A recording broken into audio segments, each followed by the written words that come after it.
ఏ మాత్రం లేట్ చేయకుండా let's start our first segment double trouble.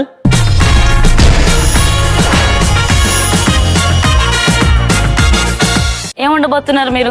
దీన్ని 2-3 రకాల పేర్లు ఉంటాయి మేడం. ఆ కాకరకాయ ఫ్రై, దీన్ని కొందరు అడవి కాకరకాయ అంటారు. ఇది అసలు చేదు ఉండదు, ఫ్రై చేసుకుంటే ఒక్కసారి. అంటే మీరు ఎప్పుడు తినలేదు ఇది? నిజంగా తినలేదు. తినలేదా? నాకు యాక్చువల్లీ కాకరకాయ నా ఫేవరెట్. ఆ కాకరకాయ కూడా ఏంటంటే పెద్ద కాకరకాయ మా అమ్మమ్మ పసుపులో తీసి కొబ్బరి పొడి మనం ఇక్కడ చేసుకున్నాంగా. దీనికి అదంతా ఏం అవసరం లేదు మేడం. వర్షాకాలం చలికాలం ఎక్కువ దొరుకుతుంది. ఓ రోడ్ మీద చిన్న చిన్న కాకరకాయలు బుడ్డి బుడ్డి అమ్ముతారు. కాకరకాయ అంటారు కదా, అది కొంచెం ఎక్స్పెన్సివ్, అంటే కొంచెం రేట్ ఎక్కువ ఉంటాయి. ఏంటి కాకరకాయలు కాస్ట్లీ కూడానా? అవును మరి. అంటే నేను ఇప్పటివరకు ఎప్పుడు కొనలేదు నిజంగా. ఉంటుంది మేడం కిలో.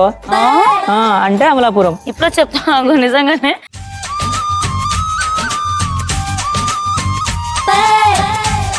చేదుగానే ఉంది కదరా, అబద్ధమాడినావు కదవా. చేదున్నదని మళ్ళీ తింటారు మేడం. ఇప్పుడు మొదలెట్టినాం. చేదు మంచిది అంటారు, వేపాకు చేదు మంచిది, కాకరకాయ చేదు మంచిది. ఫస్ట్ ఫ్యాన్ పెట్టండి మేడం. మీరు ఇది ఫ్యాన్ పెడితే మంచిది. మాట్లాడుతుంటే ఆని ముత్యాలు ముత్యాలలో వచ్చేస్తుంటే నాకే తెలియకుండా వచ్చేస్తాయి పదాలైతే.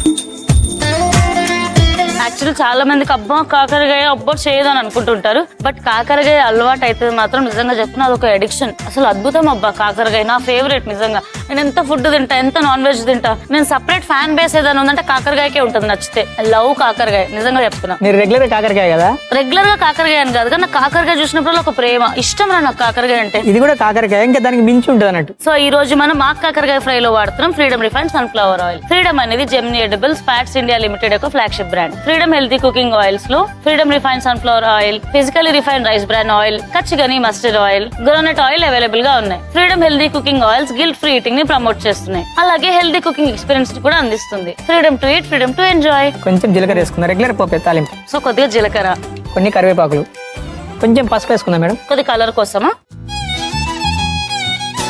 కలర్ కోసం. అండ్ దాంతో పాటు పసుపు is an antibiotic. Correct. So పసుపు యాంటీబయోటిక్ కాబట్టి ఎలాంటి ఇన్ఫెక్షన్స్ ఉన్నా, లోపల ఏదన్నా ఇన్ఫెక్షన్స్ క్రిములు ఉన్నా కూడా క్లియర్ అవుతాయి, మంచిగా అవుతుంది. ఇప్పుడు మనం కాకరకాయలు కట్ చేసుకునే కాకరకాయల ముక్కలు ఇవి డైరెక్ట్ కట్ చేసేసుకొని వేసేసుకుంటున్నావా కాంతం? అంటే పసుపులో నానబెట్టడం, నీళ్ళలో నానబెట్టడం ఒక అట్లా పెడతారు కదా చేదు పోవాలని. అంటే అట్లేం అవసరం లేదు మేడం. ఆ కాకరకాయ కాదు కాబట్టి దీని స్పెషాలిటీ ఇది. డైరెక్ట్ మనం అట్లా ఉప్పులో ఉప్పేసి. అంటే ఇప్పుడు నువ్వు తీసుకొచ్చావు, కడిగావు, కడిగిన తర్వాత చాప్ చేసి తీసుకొచ్చావు అంతేనా? ఇది రెగ్యులర్ గా ఆ కాకరకాయ కాదు మేడం, ఆ కాకరకాయ. సో కొద్ది ఉప్పు అయినా, ఉప్పు వేస్తే తొందరగా వేగుతుంది కొంచెం.